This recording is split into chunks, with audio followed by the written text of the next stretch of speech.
alunos da minha vida, bem-vindos a mais um vídeo.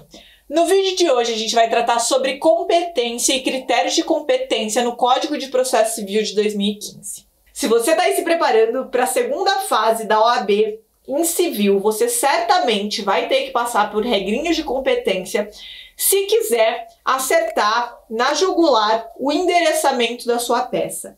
São pontinhos que podem ser valiosos no final da correção. Então não deixe isso de lado, não despreze a importância que tem acertar a competência. Não só para a sua prova, mas também para a sua vida, quando você for aprovado e se tornar um maravilhoso profissional de direito, um maravilhoso advogado, uma maravilhosa advogada. Combinado?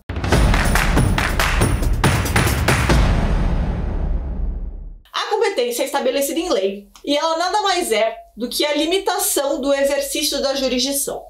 É segundo os critérios legais de competência que a gente chega ao juiz natural para julgar determinada causa.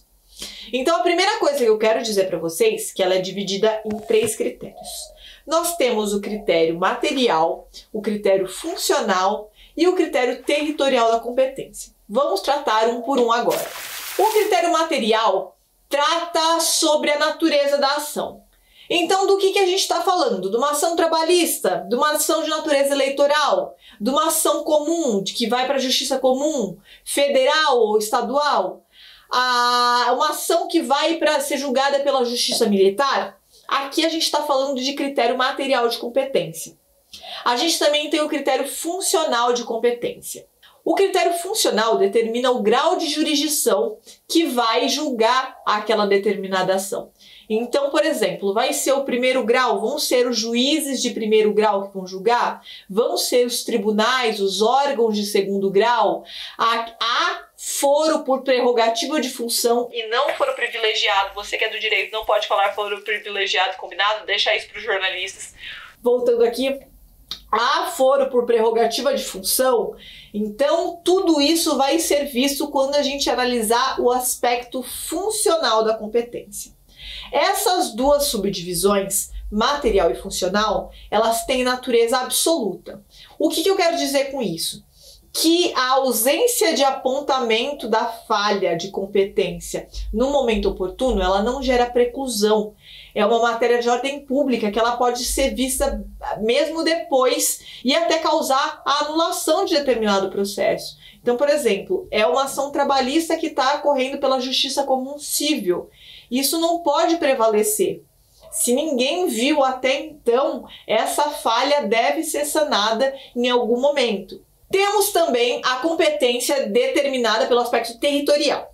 A competência territorial, ela é uma competência em regra relativa, e eu digo em regra porque a gente vai ver que tem uma exceçãozinha, e ela é determinada segundo critérios geográficos. E por que relativa? Porque ela é passível de prorrogação.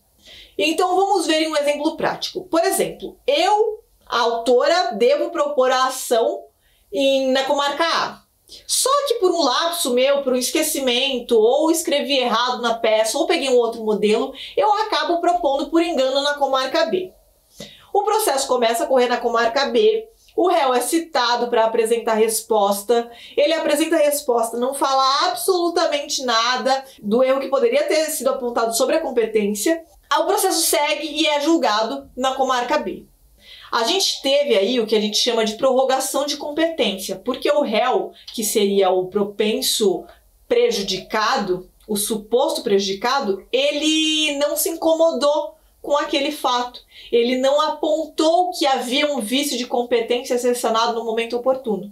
E por isso tivemos a prorrogação dessa competência. E por que eu disse que essa competência territorial é em regra relativa? Porque a gente tem algumas exceções. Por exemplo, aqui em São Paulo, nós temos os foros regionais.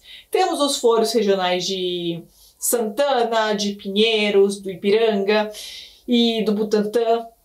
E como a cidade é muito grande, para a gente ter uma divisão certa e não ficar algum foro abarrotado, ou mesmo foro central, que é o que mais recebe processos em volume completamente abarrotado, a gente já acaba dividindo em foros regionais que possuem competência absoluta para julgar aquela determinada matéria que lhes é direcionada. Então, tirando essa pequena exceçãozinha, decorem a regra, que é de natureza relativa ao critério territorial da competência. Agora nós vamos falar de alguns artigos específicos lá do CPC que tratam também da competência. Se a ação é fundada em direitos pessoais ou em direitos reais sobre bens móveis, a regra é que essa demanda seja proposta no foro de domicílio do réu. Então, essa é a regra que temos lá no caput do artigo 46 do CPC. Os parágrafos desse artigo trazem, contudo, algumas exceções.